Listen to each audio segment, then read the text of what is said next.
விவசாயி, mechanic, engineer, இப்படி அப்பாக்கள் யாரா இருந்தாலும் அவங்க கனவெல்லாம் அவங்க பசங்களுக்கு ஒரு best college. AAA college of engineering and technology, Sivakasi. Counselling code 4680. Chitra பௌர்ணமியையொட்டி லட்சக்கணக்கானோர் திருவண்ணாமலையில் கிரிவலம் சென்று வருகின்றனர். அந்த காட்சிகளை பார்க்கலாம். இது தொடர்பான கூடுதல் தகவல்களை செய்தியாளர் குமரவேலிடம் கேட்கலாம். குமரவேல், சித்ரா பௌர்ணமி அன்று கிரிவலம் செல்வதில் என்ன சிறப்பு?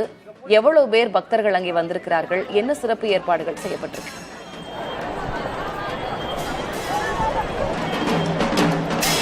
திலகவதி உலக புகழ் பெற்ற பிரசித்தி பெற்ற அக்னிஸ்தலமான திருவண்ணாமலையில் ஒவ்வொரு மாதமும் பௌர்ணமி என்பது வந்து கொண்டிருக்கிறது. அந்த ஒவ்வொரு பௌர்ணமியின் போதும் சிவனே உருவான மலையை 14 கிலோமீட்டர் சுற்றளவிற்கு பக்தர்கள் கிரிவலம் வருவது வழக்கம். ஆனால் இந்த சித்ரா பௌர்ணமியை பொறுத்த வரைக்கும் தமிழ் மாதமான சித்திரை மாதத்தில் வரக்கூடிய முழு நிலவு நாளே சித்ரா பௌர்ணமியாக இங்கு கொண்டாடப்படுகிறது. இதற்காக திருவண்ணாமலையில் கடந்த 10 நாட்களாக சித்ரா பௌர்ணமி உற்சவம் நடைபெற்று வந்தது.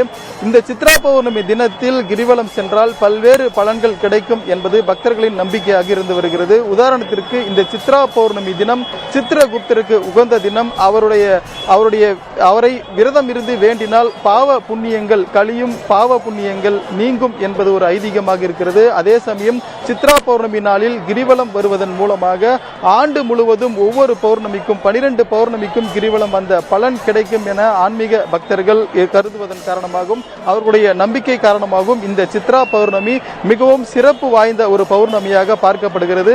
அதன் காரணமாகத்தான் இந்த ஆண்டு சித்ரா பௌர்ணமிக்கு தற்போது நம் காட்சியில் பார்ப்பது போல வெள்ளம் வழிந்தோடுவது போல பக்தர்கள் கிரிவல பாதையில் காலை முதலே கிரிவலம் சென்று வருகிறார்கள். இந்த ஆண்டை பொறுத்த வரைக்கும் சித்ரா பௌர்ணமி நேற்றைக்கு இரவு 9:51 மணிக்கு துவங்கி இன்று இரவு 11:05 மணிக்கு முடிவடைகிறது. இந்த நிலையில் நேற்று மாலையில் இருந்தே தமிழகத்தின் பல்வேறு பகுதிகளில் இருந்தும் அண்டை மாநிலமான கர்நாடகா, ஆந்திரா உள்ளிட்ட பகுதிகளில் இருந்தும் லட்சக்கணக்கான பக்தர்கள் திருவண்ணாமலையை நோக்கி படையெடுத்த வண்ணமே இருக்கிறார்கள். ஏறக்குறைய காவல்துறையினரின் கணக்குப்படி தற்போது வரைக்கும் நேற்று மாலையில் இருந்து சுமார் 15 லட்சத்திற்கும் மேற்பட்ட பக்தர்கள் கிரிவலம் சென்றிருக்கலாம் என்றும் கூறப்படுகிறது. அதே சமயம் ஒட்டுமொத்தமாக 25 இருந்து 30 லட்சம் பக்தர்கள் கிரிவலம் செல்வார்கள் என எதிர்பார்க்கப்படுகிறது.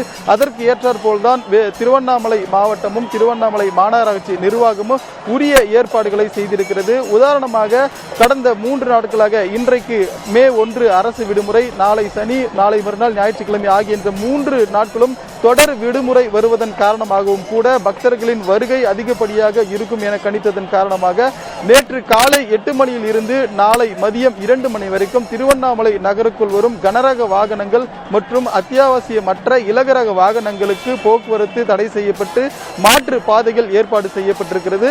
நாம் காட்சியில் பார்க்கலாம்.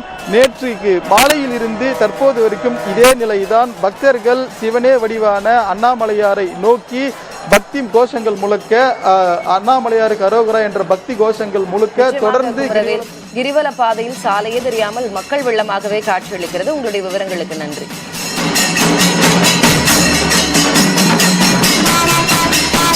விவசாயி, மெக்கானிக், இன்ஜினியர், இப்படி அப்பாக்கள் யாரா இருந்தாலும் அவங்க கனவெல்லாம் அவங்க பசங்களுக்கு ஒரு best college. AAA college of engineering and technology, Sivakasi. Counselling code 4680.